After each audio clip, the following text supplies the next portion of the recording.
Hi there, my name is Philip Ideson. I want to welcome you to the Art of Procurement podcast, the podcast that helps you, a forward-thinking procurement professional, position yourself and your team to proactively take advantage of the revolution that's taking place in procurement today. By interviewing industry trailblazers and sharing insights from our own experiences, my team and I pull back the curtain and shine a light on the strategies, tactics, and tools that procurement teams are using to elevate their impact. And in today's podcast, I'm going to share with you another conversation that I enjoyed from our recent AOP Digital Outcomes 2022 virtual event. And in this conversation, I talked with Jack Freeman, a partner at PeakSpan Capital and a returning Art of Procurement guest, to discuss the latest developments in the procurement technology ecosystem. So without further ado, let's go straight into our conversation. One of the things that we love to do here at Art of Procurement is to bring in different perspectives to our audience. And you're definitely not a traditional procurement practitioner or a service provider. So I just wonder if you could share a little bit about your role at PeakSpan. Absolutely. And first, just wanted to thank you for having me partake in the conference. Have loved what y'all are building for years now, and super excited to partake in these. So my background, I'm a partner at PeakSpan Capital. I lead our procurement, supply chain, and payments themes, which I'll get into in a moment. I've had the pleasure of working with around 20 scale-ups across a variety of industries, and we define scale-up as a software business that's between 2 and 20 million, for example. I'm currently on a board of around a dozen of our portfolio companies, and I've been working with growth stage software companies for about a decade. Prior to this, I worked at a tech-focused investment bank called Macquarie Capital. I'm currently based in New York and live in Brooklyn. I'd say in terms of my role, fairly traditional investor role. So my responsibilities include finding new investments for PeakSpan, leading the due diligence process, and then working with our partners and our investments after the fact to drive more value. At PeakSpan, we say our mission is to be the partner of choice for growth stage software entrepreneurs. We currently have about $1.5 billion AUM and recently closed on a $580 million fund. And what I'd leave you with is that our approach is highly focused, I think, which is why this is such a good pairing with Art of Procurement. We only invest in B2B. We only invest in growth stage. So when I talk about tech trends, take it with a grain of salt that I'm thinking about the tech trends that are emerging, not you're breaking blockchain technology, but more those that are scaling and being used in enterprises. And then lastly, we only focus on a few different themes, which I mentioned before. I'll pause there. Happy to answer any questions. Yeah, so you're involved in kind of building a thesis as well for what you believe that procurement or that how technology will be able to support procurement, and then obviously looking at what does the landscape look like and what kind of investments fit into that thesis. Exactly right. So let's talk about trends and what some of the things that you're seeing as you are kind of making some of those decisions. And I'd love I know it's a fairly general question, and I think we'll go into some specific areas and categories within procurement. But what does the landscape look like right now from a tech perspective, from your perspective, where you're sitting in procurement? Yeah. So I thought about this a bit before we jumped on, obviously, and as a starting statement, which I think very nicely connects back to my point about how we look at scale-ups and what that means, where it's not necessarily what specific technology, whether it be AI, bots, or blockchain, all of which have their role in all of software, including procurement. What I focus on is what solutions can be driving value for procurement organizations today, and which ones are going to have the most near-term best trajectory and most impact. And what I love about procurement and hate is the pace at which it moves. I've been looking at the space for about 5 years, and I think a lot of the theses that we formed years ago are still very much in that middle stages of adoption. And the trends that I'm going to walk through, in my view, which is very biased, I think they are foregone conclusions. And I think it's going to be up to the investor community, procurement professionals, and the companies themselves and the whole ecosystem to drive these categories into more full adoption. But in premise, these couple trends I've seen really start to play out nicely. So the first that I would mention. Sorry, Jack. Yeah, if I could just jump in, I actually want to ask one question about pace of change. Yeah. We often, we talk about procurement moving very slowly, which that's one of the things we do is we help our organizations drive change, but change comes slowly to ourselves. At least we feel like that when we're on the inside. It was interesting to hear you make a comment about that. Do you see that procurement does, as an outside person looking into procurement, that we do move, that we do change slower than some other industries that you have seen, observed, being involved in? Absolutely. And we can talk about it for a second. I think some of the more like subtle differences in procurement versus, I like to compare it to sales tech a lot. Yeah. In sales tech, you operate in more of a silo. If the head of sales, and by virtue of that, the sales trainer or whoever can get the sales team to adopt a technology, you can spend $300,000 on a sales loft, like a sales engagement solution or sales data solution. It's not too hard to get that sort of momentum and adoption. Procurement is buying, purchasing. It exists across multiple functional groups. It touches multiple, sometimes regions, touches the board. And what I'm going to get into now, which is I think most important, is it touches a ton of external constituents. It touches your suppliers. That's a much tougher equation to handle. And then the second thing, which is maybe true across other functional groups, but certainly true in procurement, are some of the legacy systems that are currently being used to do some of these functions, have been in place for a while. They've cost millions to implement. And you think about what you're asking a procurement team to do in terms of adopting more next-gen solutions. It's a much bigger lift. And I think part of that connects back to the first statement, which is the cornerstone of all of this is data and systems of record. And if those exist in those old systems, you can't necessarily always just layer on something new. You're going to have to change and adapt and evolve what's already there, which is a big lift. So I'm seeing the change, but it definitely is a slow change.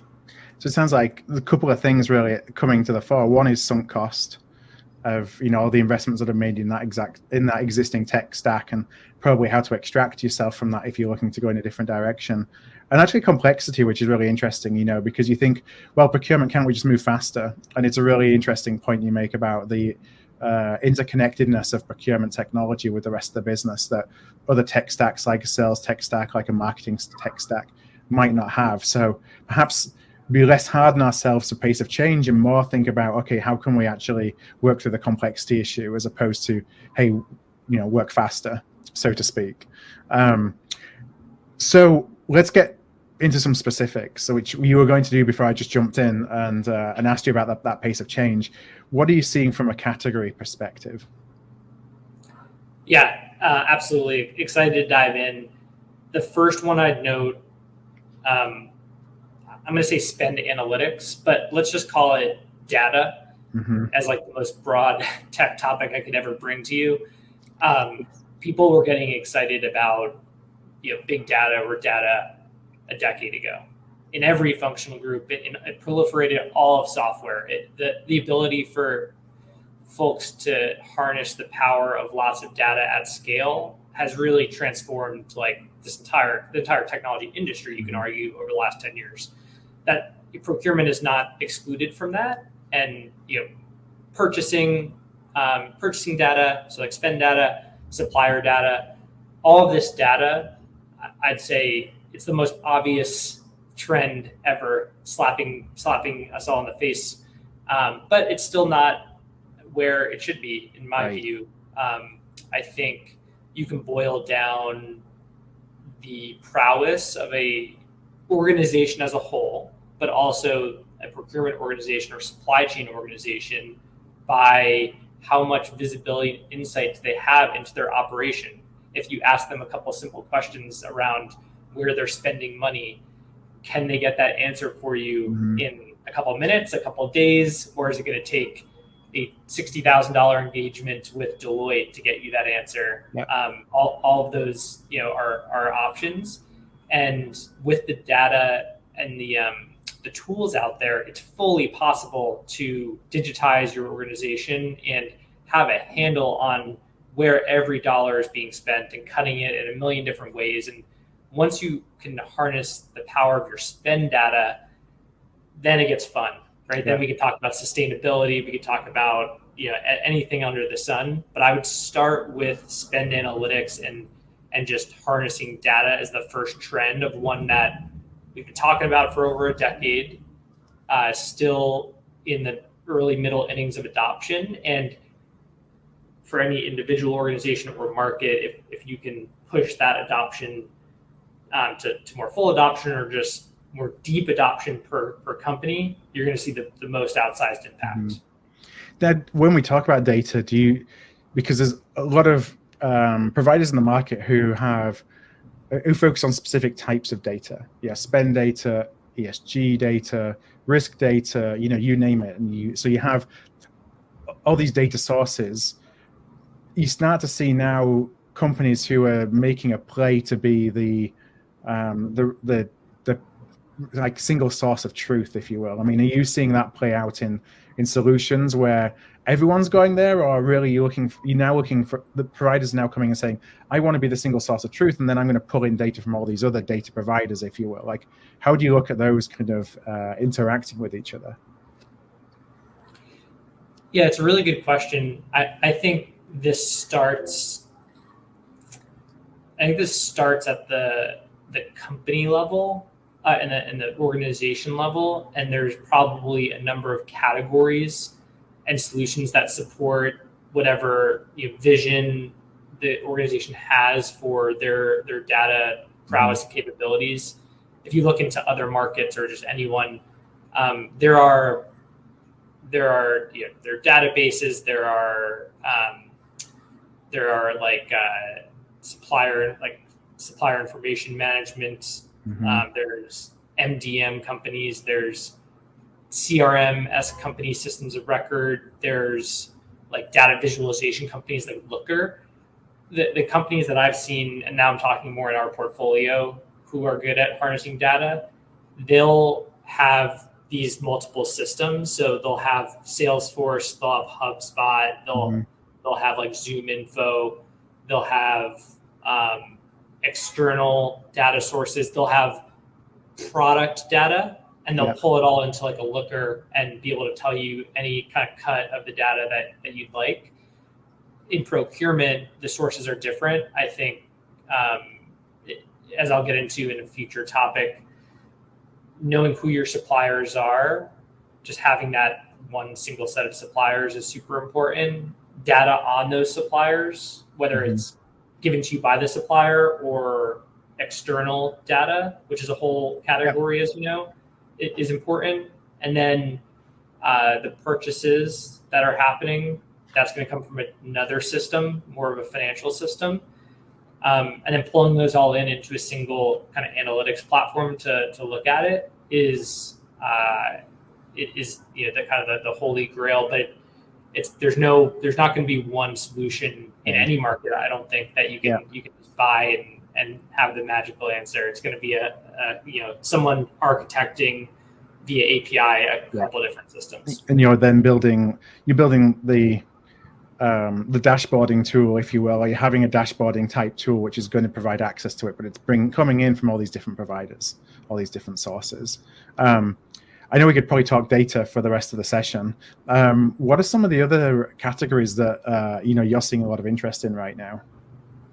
Yeah, good transition. So the next few topics, I would say, have a common thread, which is suppliers.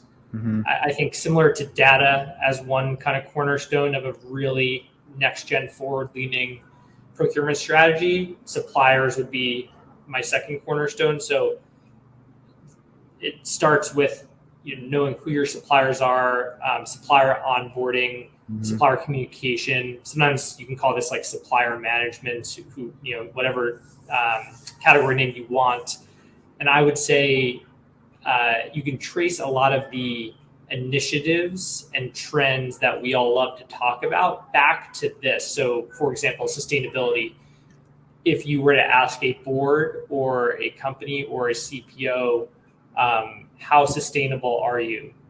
In my view, the next question you have to ask yourself as well, if you're like a manufacturing company, how sustainable are our suppliers? Yeah, that's the very first question I would ask. So it's just as an example, if you don't know who your suppliers are and how sustainable they are and have good lines of communication into them that isn't picking up the phone or typing out a survey via an email or a fax, if you don't have a next generation efficient way to communicate with your suppliers, which starts with onboarding, collecting data, surveys, ongoing updating of information, communication, bank account details, I would say you're not going to be able to unlock some of those more strategic initiatives.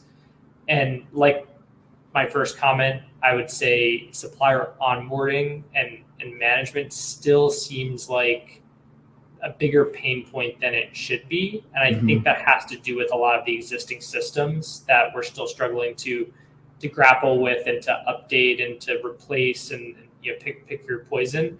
I would say supplier management and onboarding would be the second trend. I don't know if you wanted to comment on that at all. Yeah, it's interesting. I made a couple of notes here. So when it comes to the supplier onboarding process and this whole, supplier experience management kind of space and idea where, I think a lot of legacy tools weren't necessarily built with a supplier in mind. They were built with inward looking rather than outward looking. And so you get pretty horrible experiences, or let's say suboptimal experiences for your suppliers.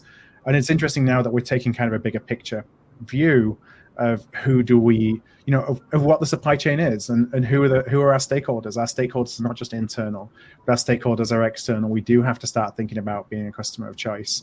And so that's where the look at the experience of suppliers is coming in and becoming more important. It's actually interesting to me to see it starting to take hold, because it's one of those things I haven't necessarily seen procurement professionals think as being important.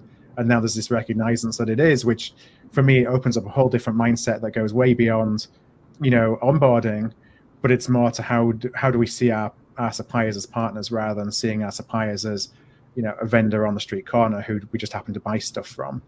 So, I'm really encouraged by that. The other thing I wanted to know, and I'd love to see if this is kind of what you're seeing now, is another thing. You talked about spend analytics we've talked about for years. One of the other things we've talked about for years is having visibility into tier 2, tier 3, tier 4, you name it, into our supply chains. And yet still not done a particularly good job of being able to get access to that, which then hurts us in times like today when you're trying to scenario plan around different possibilities, from a risk perspective. So are you seeing there's more movement towards getting that visibility into tier 2, tier 3, however far you want to go into our supply chain through the new technology that you're tracking? Yeah, it's a really good question. I have a couple other follow-ups on this, but to answer your question first, I'm actually a bit bearish on what you just said, which I think you might be too. And what I mean by bearish is I've seen some scale-ups try to attack this problem head on. Yeah. And none of them are too big. It's pretty daunting to try to be the hero that brings that solution to a customer. And then on the other hand, the maybe more likely path would be an enterprise attacking that solution themselves, like attacking that problem themselves and using technology to get there. Because supply chains are so multi-layered with so many constituents and there's so many variables, and this might be a shortcoming of me from an investor seat in terms of I don't sit in the seat and deal with that day to day. I just haven't seen a solution that's comprehensive and that goes and sees down those multiple levels that is like working and is crushing it.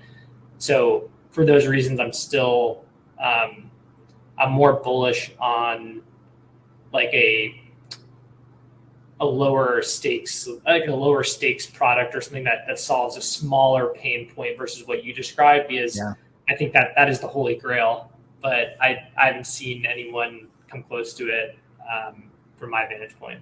Yeah, the interesting thing on that is it relies, so your suppliers often have a vested interest in not sharing that information with you, because they don't want you to see into their supply chain, because they don't want you to know how the sausage is made.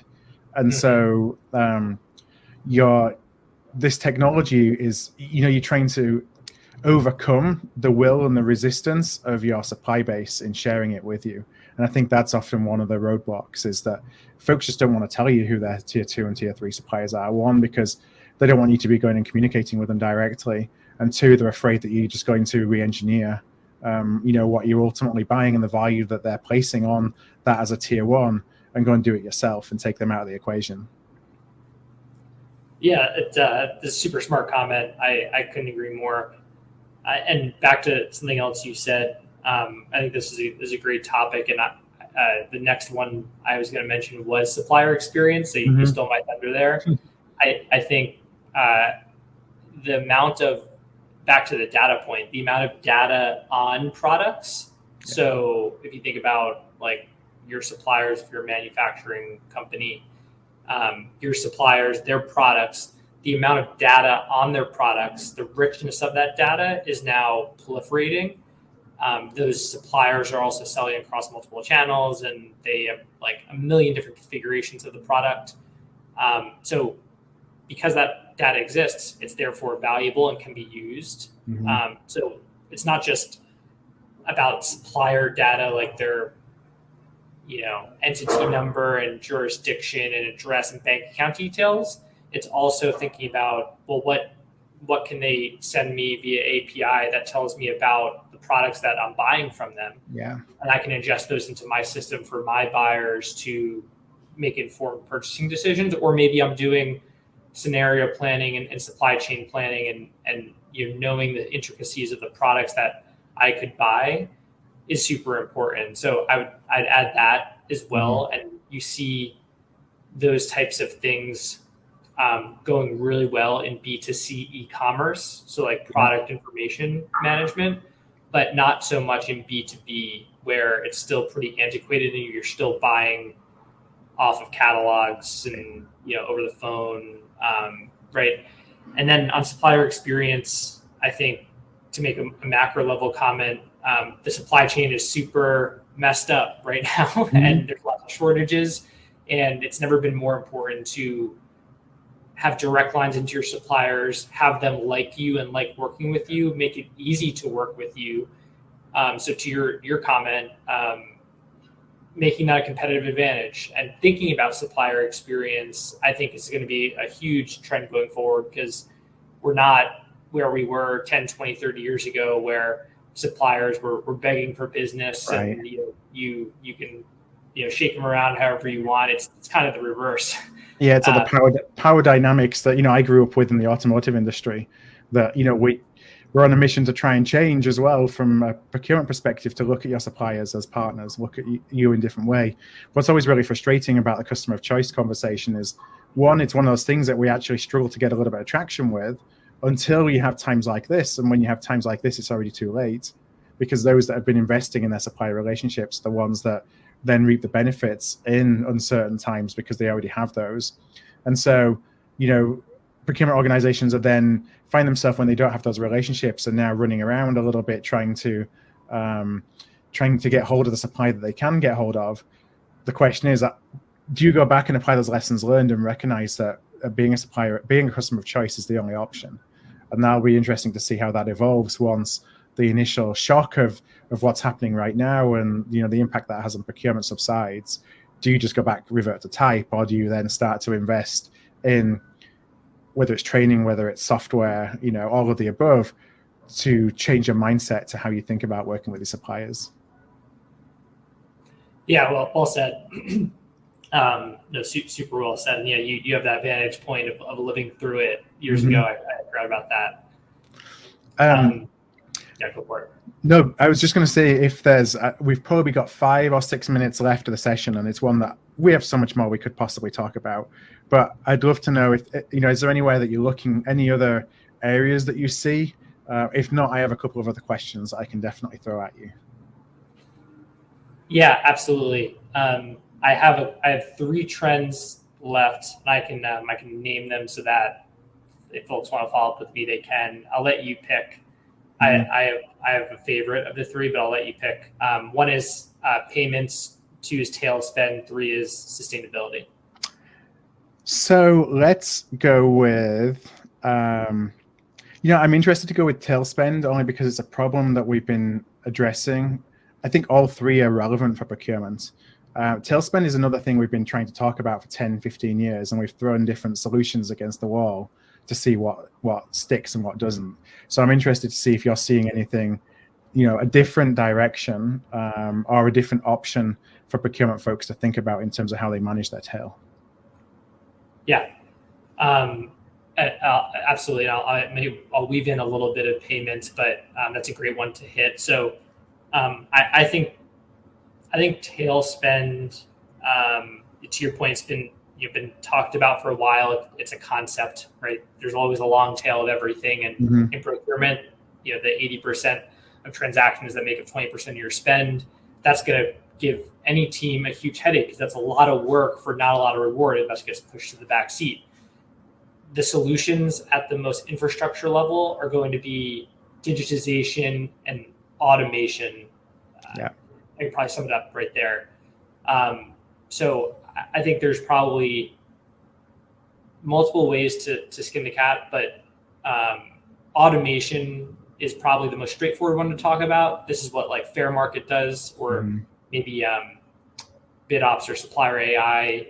These companies offer tools to help the procurement professional take care of those little tiny transactions at scale very quickly. And I think we're in innings 1, 2, 3, 4 of those solutions, and automation and software is like, crushing it broadly. Like we have RPA, we have just application level tools, we have data centric tools. AI will have a place in this category in terms of doing it for you. If it's a simple way to think about, rules-based AI, I guess, where you can set up all the rules ahead of time and have those purchases be made automatically if they hit certain thresholds. So the tech is there, the tools are there and early on, and I think we'll see a lot more automation companies tackle the tail spend problem. Yeah. Second way, there are other ways where Symphony is an example of this. There's also like more marketplace models or consolidated buying models, GPOs or your other examples, where you tackle a problem from the opposite direction. You say, let my team focus on the 80% of spend, but 20% of the transactions that are strategic, and let's crush that. But for the remaining 20% of the spend, 80% of transactions, let's let another team use their automation and their people or their marketplace and consolidate it all so that it's not rogue. It fits what you need, but you don't have to do the heavy lifting, and you generate cost savings on the tail and reduce the labor. Right. So I'm pretty excited by this category. I think it's not been paid attention to because it was considered, small numbers, but now that categories like strategic sourcing have matured, I think tail spend will be the next to be tackled because there's still a lot of good untapped opportunity there. Now, just to build on that a little bit, do you see that kind of technology then moving up scale? I don't want to say upscale, but away from the tail and into that middle. So it's the spend that services spend, or the spend that you buy on a one-off basis, every 3 years, but you don't you don't need an expert. You don't have an expert on staff to help you do that. Do you see that we're starting to go into self-guided buying or directed buying? and AI type enabled solutions to do that. And we're going to be talking about that in a later session today. Do you see that that's where ultimately that automation and the AI driven purchasing is going to cover more than just till? It's a great question. I'll take a swag at it. I don't exactly know, but I think guided buying and automation and layering in like data analytics, benchmarking, all this stuff into the buying process, it's a no-brainer, and it will happen to some level. Like even if you have the mindset that you don't want to just offload your buying to like a machine and make stream. Yeah. You still have your team, you're still doing it, but why not arm that team with just guardrails and benchmarks and insights and make them superhuman? So I think that the two approaches are take it off their plate or make them superhuman and allow them to do it faster, drive more cost savings, and do it better and not go rogue. Yeah, and that's exactly what I see for sure in that as you start moving in the higher, more strategic spend, is that it's not taking that away from, it's not fully automating that process, but it's using AI to help bring more insights and to make suggestions that can help you do that with clicks of buttons, as opposed to going and researching for a month what the supply market looks like, for example. And that's where a lot of the efficiencies will come in. If this episode struck a chord with you, please do send it to somebody. We grow here at Art of Procurement through word of mouth, and that would be really appreciated. You can also support us by giving us a thumbs up, a star rating, or a review wherever you listen to your podcasts. Since 2015, we've built the world's largest free resource for procurement professionals looking to elevate their impact. Our resources span podcasts like this, videos, blog posts, papers, and events. To join us on the inside and to ensure you never miss an episode, a webinar, event, or a post, please do subscribe to our weekly newsletter, This Week in Procurement. You can do that at artofprocurement.com/subscribe. That's artofprocurement.com/subscribe. Thank you for joining us today, and I look forward to seeing you again soon.